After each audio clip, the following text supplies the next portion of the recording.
Olá, estamos começando mais um 5 minutos de verdade.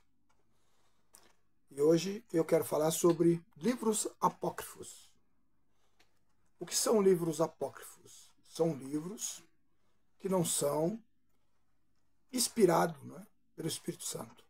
Não é expirado, é inspirado. Tá bom? Eu queria esclarecer sobre esse ponto o seguinte, que algumas pessoas perguntam para mim com base em que eu faço esses vídeos. Eu faço em base de perguntas que as pessoas fazem para mim. Não é? E a maioria dos vídeos, acho que todos eles, foi para tirar dúvida de alguma forma. É lógico que os assuntos são assuntos muito extensos e não dá para extinguir todos os assuntos, o assunto todo. Não dá para fazer de destrinchar tudo, mas eu faço o que posso, tá bom? Se você tiver alguma dúvida, não é, pode entrar no canal e fazer pergunta, tá bom? Bom, então livros apócrifos são livros que não são inspirados, não é? E os livros não inspirados, desde sempre, eles foram condenados. Desde o princípio, quando a Bíblia começou a ser formada, não é? A Bíblia ela demorou muitos anos, cerca de 100 anos, um século, para ela ser agrupado, os livros, né? Então tinha um que discordava aqui, outro discordava ali, e aí demorava mais um tempo, e aquela coisa toda. Mas foi 100 anos a Bíblia ser montada do jeito que ela é. E os livros apócrifos ficaram do lado. Por quê? Porque eles não são livros inspirados. Os teólogos da época, os anciões que escolheram, né, as pessoas que escolheram os livros, eles não viram inspiração do Espírito Santo nos livros. E com a reforma protestante, né, aí a Igreja Católica, que era contra os livros apócrifos, voltou-se para os livros apócrifos para poder fazer a contra-reforma, tá bom? Ela não tinha base nos livros da Bíblia, e por isso voltou-se para os livros apócrifos para fazer a contra-reforma. Isso é um fato histórico, tá bom? E a gente chama esses livros de livros históricos. Né? A Igreja Católica pegou e colocou desses livros apócrifos 7 deles na Bíblia Católica Apostólica Romana. Né? 7 livros a mais do que a minha Bíblia, por exemplo. Então, tudo isso só para você entender a importância de você distinguir uma coisa inspirada pelo Espírito e uma coisa não inspirada pelo Espírito. Você não pode ler os livros apócrifos, eu já li todos eles. Né? Eu acho interessante a história que eles contam, que eles narram, mas eles não têm inspiração. Ok? Então, é só isso. Só para você entender, o Espírito Santo ele levou homens, né, a escrever a Bíblia. Por isso que a Bíblia, a gente fala que é a boca de Deus. Né? Existem cristãos mais ortodoxos, por exemplo, que, por chamar a Bíblia de boca de Deus, diz que não pode riscar a Bíblia, porque a Bíblia é a boca de Deus. E se você está riscando ela, você está passando batom na boca de Deus. Então são coisas assim que, ao meu modo de ver, não tem nada a ver. Mas pessoas que levam muito a sério essas coisas. E eu não gosto, por exemplo, de tirar o mérito da crença dos outros. Né? Eu digo sempre que ser cristão não é ficar combatendo os outros, mas é apresentar Cristo. E eu tento fazer isso da melhor forma possível, não só pregando, mas com a minha vida. Ok?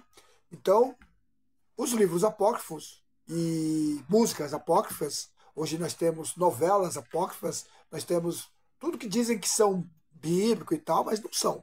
Por quê? Porque não tem base total bíblica, não tem inspiração bíblica. E aí você pode ficar sendo enganado. E a gente precisa tomar cuidado com isso. Por exemplo, tem muitas pessoas que leem o livro A Cabana e acham um livro fenomenal. Eu gostei do enredo dela, da narração e tal. Eu li A Cabana também, mas é um livro não inspirado, não é? É um livro que não tem inspiração do Espírito Santo, ok? Quem assistiu o filme A Forja?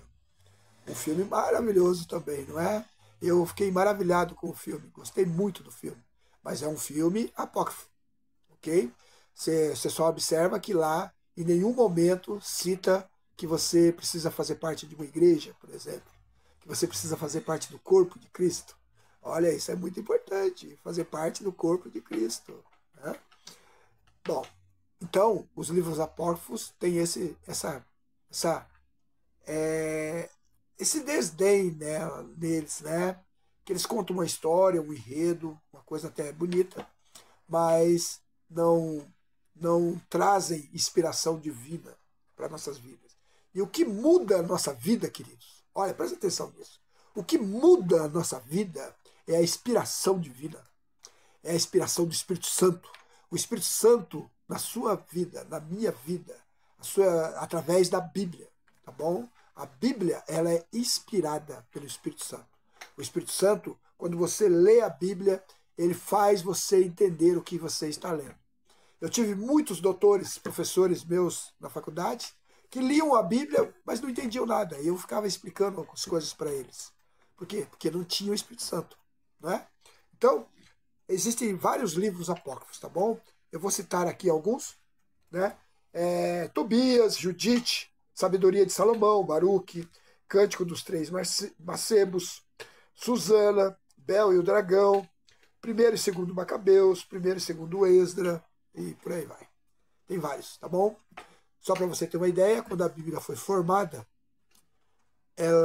eles tinham em mãos cerca de 3.000 livros para fazer essa seleção e só escolheram 64.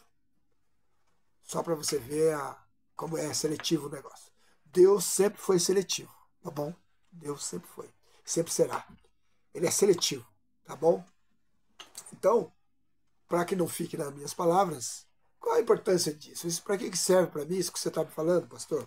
Deixa eu ler aqui um versículo com você, em Colossenses 2, versículo 8, que diz assim, ó, cuidado que ninguém vos venha enredar com filosofias e vãs sutilezas, conforme a tradição dos homens, conforme os rudimentos do mundo, e não segundo Cristo.